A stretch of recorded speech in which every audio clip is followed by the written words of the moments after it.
Então, que alegria, que coisa boa a gente poder cantar louvores ao Senhor, orarmos juntos, das nossas casas, podemos ouvir os irmãos cantar, podemos cantar com os irmãos. Afinal, é para isso que nós somos criados pelo Senhor. Nós temos projetos nesse mundo, temos família, temos aspirações profissionais, pessoais, mas no fim de tudo nós somos criados para o louvor da glória do Senhor, e cantar louvores do Senhor faz parte do nosso chamado. Então o Senhor abriu a nossa mente, abriu o nosso coração através do louvor. Agora é hora também de ouvirmos a sua palavra e pedir que Ele fale conosco através do texto no qual nós vamos refletir. E o texto que eu proponho para nossa reflexão desta noite, deste momento que nós assistimos, este culto, está no livro de Abacuque, capítulo 3, versículo 16 ao versículo 19. Quero ler para vocês.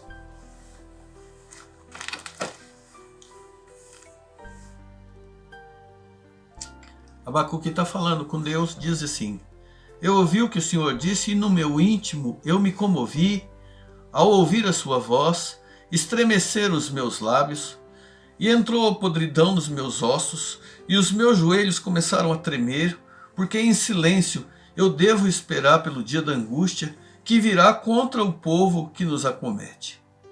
Mas ainda que a figueira não floresça, nem haja fruto na vide, e o produto da oliveira minta, e os campos não produzam o mantimento, e as oliveiras sejam arrebatadas do aprisco, e os currais não haja gado, todavia me alegro no Senhor. Exulto no Deus da minha salvação, o Senhor é a minha fortaleza, e faz com que os meus pés sejam como da corça, e me faz andar altaneiramente. Vamos orar? Meu Pai, eu e meus irmãos, neste momento pedimos a Tua bênção do Teu Santo Espírito para abrir a nossa mente, nosso entendimento à Tua Palavra. Antiga palavra, mas atual. Uma palavra que foi escrita mais de 2000 anos atrás, muito tempo atrás, 2600 anos atrás, 700 anos atrás, 2700, mas ela é atual. A Tua palavra é viva, ela não morre, ela não perde o sentido em nenhum contexto, em nenhuma época. E ela fala aos nossos corações. Mas para isso nós precisamos da ajuda do Teu Espírito para nos ajudar no entendimento, na aplicação, para entender como o Senhor falou com o profeta, o que ele sentiu, como ele vivenciou as suas experiências e ajudar-nos também nas nossas experiências com o Senhor, nos dias, nas situações que nós vivemos hoje. Pedimos que o Senhor nos ajude a entender isso e aplicar às nossas vidas, em nome de Jesus. Amém. Esse profeta Abacuque, ele era contemporâneo do profeta Jeremias. O profeta Jeremias nós temos estudado na escola dominical essa semana.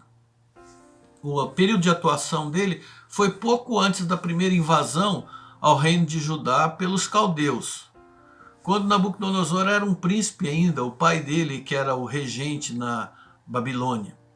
Ele tinha ido numa caminhada contra os egípcios e chegou na cidade de Judá, na cidade de Jerusalém, não destruiu os muros, ainda não foi aquela ocasião em que abriu-se uma brecha e destruíram, cercaram, não. Foi na primeira leva, onde levou-se o rei, o príncipe regente, os vários príncipes que havia na cidade, os filhos dos nobres, vários, inclusive Daniel e seus 3 amigos, alguns objetos sagrados do templo e vários pertences que havia na cidade. A cidade foi parcialmente saqueada. E esse período foi ali a primeira invasão. Mas um pouco antes, quem reinava era o perverso rei Jeoaquim, que estava no comando da nação. Ironicamente, esse perverso rei Joaquim era filho do bondoso rei Josias. Isso nos faz ver que nem sempre aquele ditado que filho de peixe, peixinho é. Isso depende muito de como nós nos posicionamos na condição de Deus. Por sua vez, o bondoso rei Josias foi filho do perverso, do tirano, do cruel e sanguinário rei Amnon, que foi assassinado, e neto do cruel, déspota, idólatra rei Manassés, que de tão perverso que era, arrastou Israel para uma era de devassidão, de pecado, de contaminação espiritual muito grande. Mas quando Manassés morreu e Amnon também foi assassinado, o príncipe, com 8 anos ainda, Josias, foi coroado como rei. E os seus tutores o criaram no temor da palavra, ensinaram a palavra de Deus para ele pequeno. E a palavra de Deus nos diz que aos 16 anos ele começa a ter um compromisso público com o Senhor, poderíamos dizer uma conversão genuína, e aos 20 anos de idade ele começa um movimento que se torna o maior movimento de reavivamento espiritual na história de Judá e que influenciou até mesmo Israel. Mas depois dele veio o Jeoaquim, e a história mudou novamente, porque o Jeoaquim não andou nos passos de seu pai, nem quis saber de compromisso com Deus. Pelo contrário, foi atrás de outros deuses. E a má influência dele sobre o povo trouxe a Israel novamente a idolatria. E trouxe novamente a Israel a injustiça social, a perversidade, a violência, a corrupção, a promiscuidade, a imoralidade. E as coisas desandaram novamente. A gente vê nisso como que é importante ensinar os princípios da palavra de Deus para uma criança. Ensinar desde pequeno a criança o caminho que deve andar é capaz de mudar e moldar o coração de qualquer criança, não importa de que lar ela tenha vindo, qual o contexto da sua família, da sua casa, o lugar onde ela tenha sido criada. O coração é mudado, mas o inverso é verdadeiro também.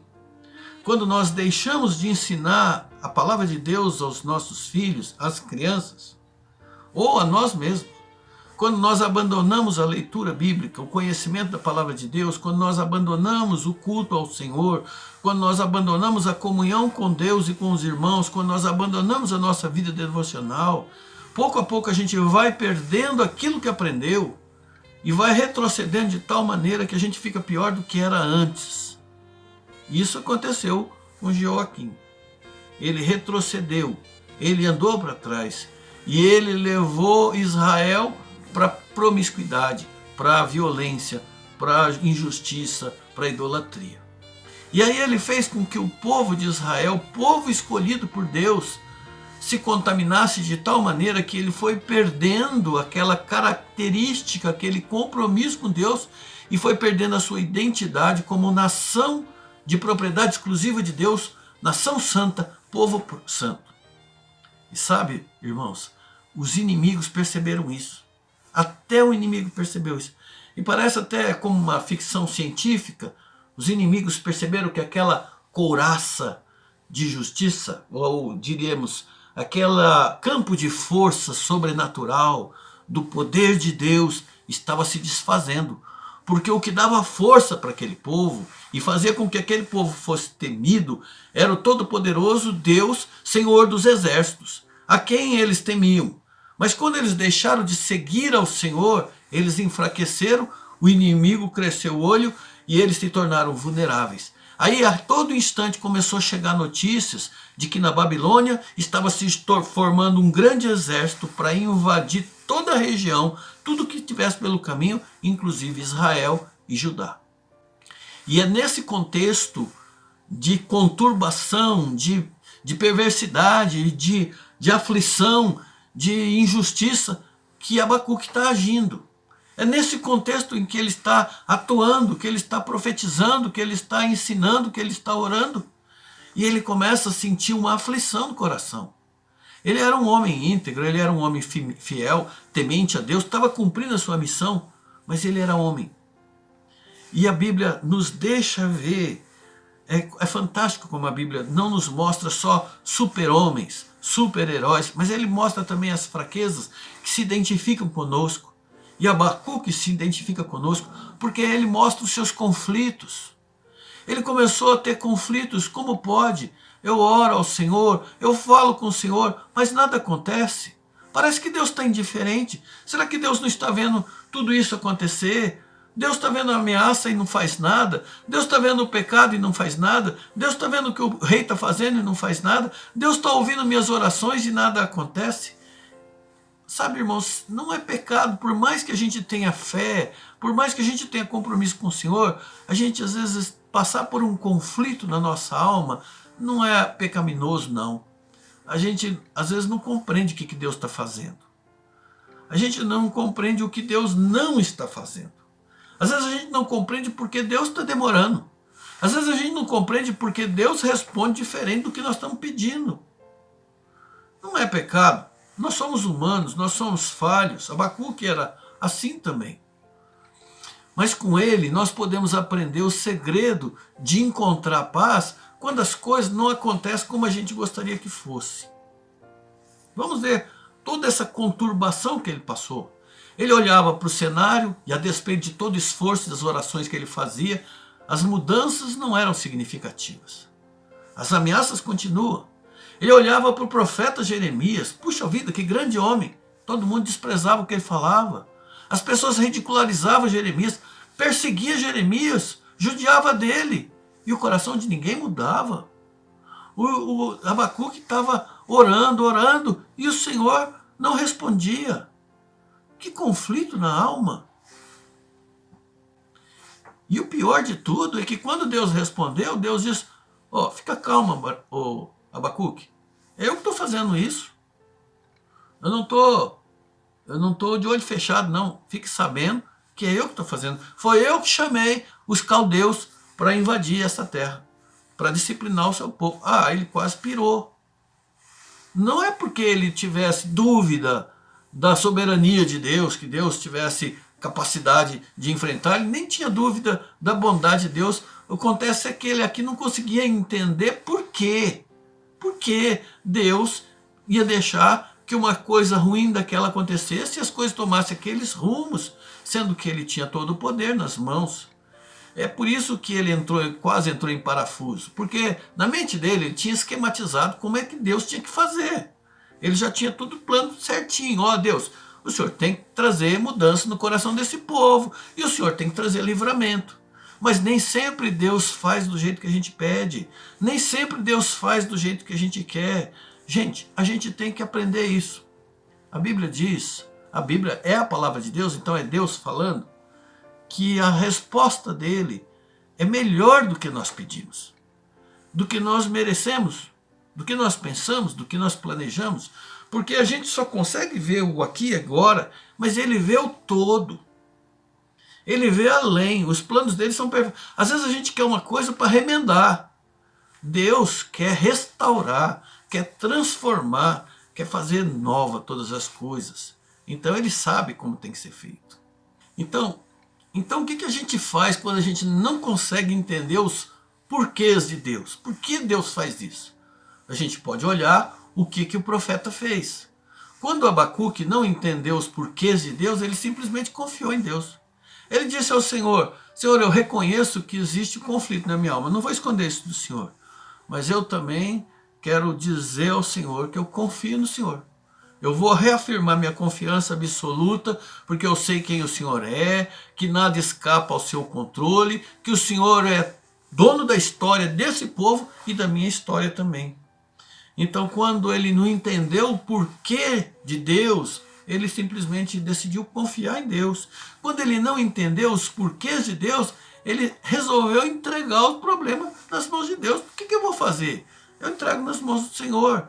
Ele diz lá em capítulo 2, versículo 1, eu vou subir na minha torre de vigia e vou esperar com atenção o que Deus vai responder essas coisas que eu estou falando. Ele resolveu entregar a Deus aquela situação alarmante nas mãos do único que podia resolver. Ainda que ele não entendesse, ainda que parecesse que Deus estava demorando, ainda que ele tinha medo do que ia acontecer com o povo, ainda assim ele colocou nas mãos de Deus para não entrar em pânico, para não entrar em desespero. E o que foi que Deus respondeu para ele? Deus respondeu uma coisa que foi tão importante que ele tinha até que escrever em umas tábuas grandes para que todo mundo pudesse ver, de todo lugar que passasse, que foi tão fundamental que se tornou pilar, alicerce, base da doutrina da justificação. Deus disse para ele, escreve aí, o justo viverá pela fé. Não foi uma grande mensagem, mas foi preciosíssima. Ué, mas essa notícia mudou as coisas? Não. E a catástrofe deixou de acontecer? Não, aconteceu. Porém, o Senhor disse para ele, o justo viverá pela fé. O justo vai conseguir enxergar coisas que o mundo não consegue ver. O justo, aquele que confia no Senhor, se entrega ao Senhor e que vive segundo a palavra do Senhor, consegue crer, mesmo quando tudo ao redor está no caos. Quando as pessoas já perderam a esperança, você consegue crer. Quando você está perto do Senhor, o justo, consegue ver a graça de Deus atuando, mesmo em situações difíceis, mesmo em situações dolorosas. O justo consegue ver a luz brilhar onde outros só enxergam escuridão. O justo viverá pela fé. As emoções de Abacuque estavam conturbadas, mas não foi com os olhos das emoções que ele olhou para o Senhor. Ele não deixou que as emoções determinassem a sua fé e o seu compromisso com o Senhor naquele momento. Esses dias atrás nós falamos um pouco sobre Geazi, numa mensagem que eu denominei a pior escolha. E lá eu falei que nós não podemos confiar nas nossas emoções, no nosso coração, porque o nosso coração é enganoso. As nossas emoções nos enganam. Às vezes a gente pode sentir um calafrio quando a gente ouve uma música ou uma mensagem, e no entanto, não foi Deus que falou com a gente. E em outro momento você está cultuando ao Senhor, a música não te estremeceu, a mensagem não te abalou, mas Deus não deixou de falar com você ali. Deus fala com aquele que está com o coração alegre, e Ele fala com aquele que tem o coração abatido. Deus fala com aquele que está animado, e Deus fala com o que está desanimado. Ele não depende das nossas emoções para trabalhar na nossa vida. Abacuque estava angustiado de alma, preocupado principalmente com os inocentes que iam morrer, mas Deus acalmou aquele coração chiliquento dele, dizendo para ele, olha, o justo viverá por fé. E percebendo que ele não podia depender das emoções dele, no meio daquelas emoções, porque elas são instáveis, ele decidiu firmar a sua fé na confiança em Deus e não nas suas emoções.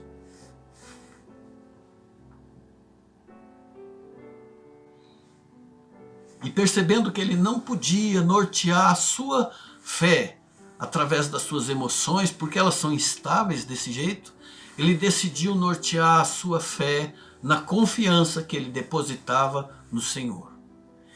Com ele nós aprendemos isso. E aprendemos também que não se pode basear a nossa fé nas circunstâncias, nem nas emoções, nem nas circunstâncias. E não era só as emoções dele que estavam em conflito. Trazia conflito para sua alma. As circunstâncias ao redor também. Era um momento histórico muito conturbado. Então Abacuque faz uma previsão de um cenário caótico que em breve ia ter que enfrentar. E aí ele diz, lá em Abacuque 3,17, ainda que a figueira não produza as frutas, ainda que as parreiras não deem uvas, ainda que não haja azeitonas para apanhar e nem trigo para colher, ainda que não haja ovelhas no aprisco, nos campos, porque os ladrões saquearam, ainda que não haja gado nos currais, porque os bandidos dizimaram o nosso rebanho, ainda que aconteça, cada um disse, ainda assim eu louvarei o Senhor. ainda assim eu me alegrarei no Senhor. Mas e nós? E se fosse conosco? E se fosse conosco, será que nós ainda nos alegraríamos no Senhor? Ainda creríamos nele? Talvez a resposta mais rápida seria sim, porque a gente não conhece esse negócio de ter figueira no quintal, nem ter rebanho de ovelhas. Não é essa a nossa realidade. Mas e quando o ainda que tem a ver com a nossa realidade? Quando o ainda que tem a ver com a falência batendo na nossa porta, ou o desemprego, ou a doença, ou a violência, ou a tragédia. Ainda que a tristeza chegue na nossa vida, nos alegraríamos em Deus? Teríamos ainda prazer em cantar louvores ao Senhor? Poderíamos ainda dizer que confiamos no Senhor? Teríamos disposição de servir ao Senhor? E eu não estou dizendo que isso é fácil, não. Eu sei que não é fácil. Lembra da mulher de Jó? A mulher de Jó conheceu Deus junto com seu marido. Olha quantas bênçãos ela viu na sua vida, no seu casamento, na sua família. Quanta prosperidade ela recebeu e desfrutou. Quanto destaque ela teve na sociedade. Quanta paz e alegria jorrou na vida dela. Mas quando a torneira fechou, e quando a alegria acabou, quando tudo isso faltou, parece que o amor que ela tinha por Deus acabou também. Ela chegou ao ponto de dar um conselho estúpido para o marido, dizendo: você ainda vai conservar a tua integridade? Amaldiçoa Deus e morre. No entanto, Jó, aquele homem íntegro e reto, continuou vivenciando tudo aquilo que Deus falou para Abacuque: o justo viverá pela fé. Jó viveu isso. Jó não deixou a sua alma se arrebentar porque ele não olhou para a circunstância nem para as emoções o tempo todo, mas ele confiou no Senhor. Ele confiou em quem é o Senhor, na palavra do Senhor, no caráter do Senhor, na fidelidade do Senhor. Ainda que as coisas não aconteçam como eu gostaria, a confiança em Deus me leva a crer naquilo que eu ainda não estou vendo. Porque eu sei que Deus está no controle absoluto. Ainda que não seja como eu queria, a confiança em Deus faz a gente lembrar de quantas vezes o Senhor foi bom, de quanta bondade Ele já fez, de quantas vezes Ele já me livrou, de quantas vezes Ele já abençoou, de quantas situações difíceis Ele já livrou, de quantas vezes Ele não deixou faltar o necessário, ainda que não seja como eu queria, ainda que as circunstâncias sejam desfavoráveis, ainda que não seja o mesmo caminho que eu gostaria de andar, eu ainda assim não quero abandonar os caminhos do Senhor, não quero deixar de cantar louvores ao Senhor, de proclamar o seu santo nome. Por que eu estou batendo nessa tecla? Para mostrar a diferença entre a adoração que diz: se o Senhor me der isso ou aquilo, se Ele fizer acontecer isso ou aquilo, então eu vou servir ao Senhor. Como fez o Jacó quando estava fugindo do seu irmão? E aí ele diz assim: se Deus for comigo e me guardar, e me der o pão e roupa, e permitir eu voltar para casa, então Ele será o meu Deus. Mas olha como é diferente a adoração daquele que diz: ainda que faltar, ainda que não tiver, ainda que roubar, ainda que tudo der errado, ainda que as coisas não sejam como eu queria, ainda assim continuarei te amando, Senhor. Continuarei te seguindo. Continuarei te servindo. Abacuque disse: ainda que a figueira não floresça, ainda que a uva, ainda que. A verdadeira fé é aquela que não depende nem das emoções e nem das circunstâncias. É aquela que diz: ainda que. A verdadeira fé é aquela que diz: todavia eu me alegro em Deus e exulto no Deus da minha salvação. É aquela que diz: mesmo assim eu darei graças ao Senhor e louvarei ao Deus, o meu Salvador. Por isso, não se deixem iludir com a fé que é condicional, aquela que diz: se o Senhor fizer isso ou aquilo, então eu servirei ao Senhor. Porque esse é o tipo de conduta que vem esfriando a fé de muitos irmãos nesses dias de dificuldade.